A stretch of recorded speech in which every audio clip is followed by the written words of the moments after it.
Good morning. Welcome to another installment of Total Commitment to Christ. What is it? By A.W. Tozer.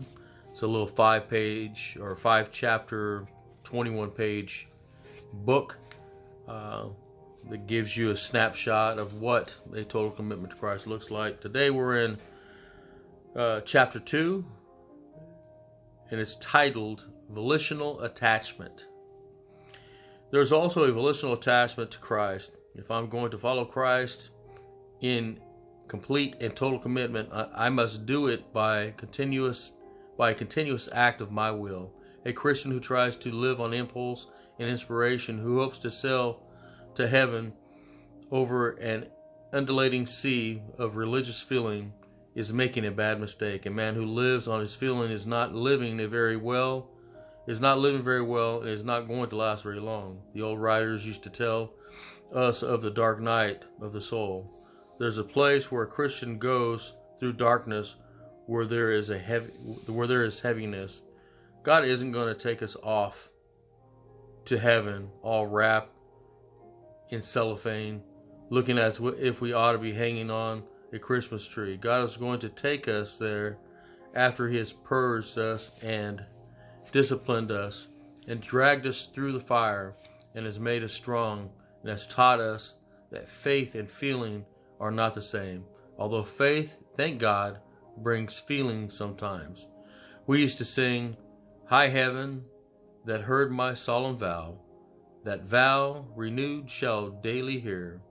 People are afraid of that kind of thing now, but I believe, just as Daniel determined that he would not eat of the king's meat, and as Jesus set his face like a flint, and just as Paul said, "This one thing I do," the true follower of Christ must be a man whose will has been sanctified.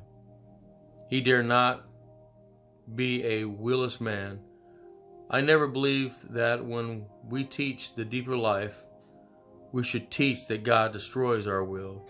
But God unites our will with His will, and our will becomes strong in His will.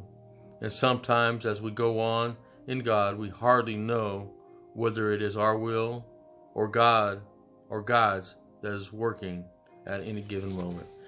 Amen, amen, amen, amen. That's something to be desired. That's something to long for, is that our nature becomes His nature and His nature becomes our nature. That we become as one. That His will becomes our will and our will becomes His will.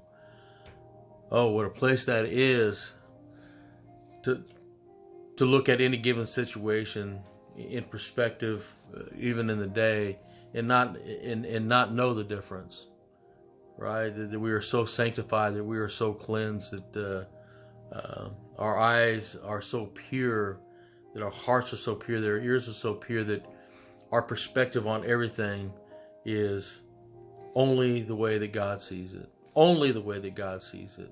Oh, what an awesome place that's going to be. Be blessed, y'all. Have an awesome day.